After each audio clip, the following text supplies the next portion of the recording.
And as you can see, Dad had trouble getting a job. He had demons from losing all his money. He also was a Middle Eastern background, so he treated women not with the greatest of respect. And, 3 years later, I was born, supposedly the only happy day in their lives.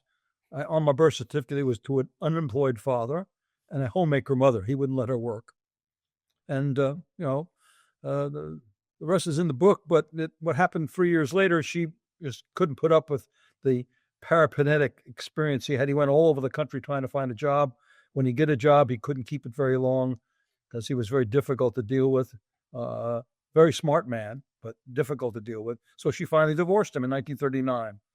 And I have a question. Why, if he was so successful on Wall Street,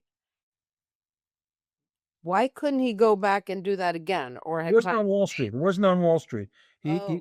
As a teenager and then into his early 20s, became very excited about the technology of the day, which was radio. Okay. And I believe he worked for RCA. And as you know, RCA's stock in the 20s went up 10 times.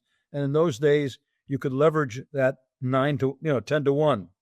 And he made most of his money in the stock market, And when the stock market crashed, he was on margin and had borrowed a lot of money to buy real estate and so forth. So everything went. I mean, as he tells me that 1933, he said, I had a car and a box of cigars, neither of which I really owned. He said, I had a decision between committing suicide and driving to California. Of course, I'm very lucky they decided on the second thing rather than the first. I wouldn't be. Yeah. So anyway, they got divorced and she got custody. And she took me from Los Angeles to St. Louis to live with her parents. She was not welcome. Again, nobody was welcome in those days, and with an extra couple mouths to feed. And he got visiting rights on Sundays only and $5 a week in child support and alimony. And he waited a month or so, I guess, and came for a Sunday. And instead of taking me to the park or to the movies, he got back on the Highway 66, and we ended up in California. And he basically told me subsequently that she had passed away and I would never see her.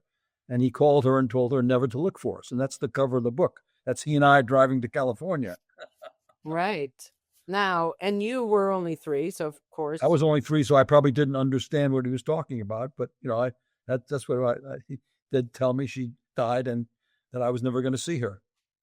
Now, he was a radio operator aboard a ship. He found a profession.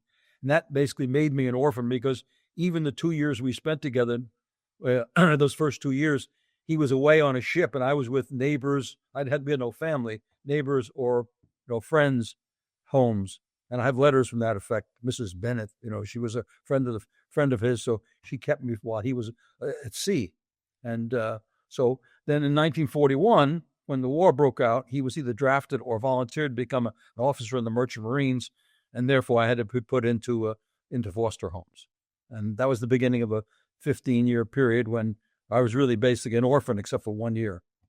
When he and I reconnected back after the war was over. We spent a year together, first in the YMCA on 34th Street for the summer, and then in a hotel room in Coney Island for that year while he looked for land-based work.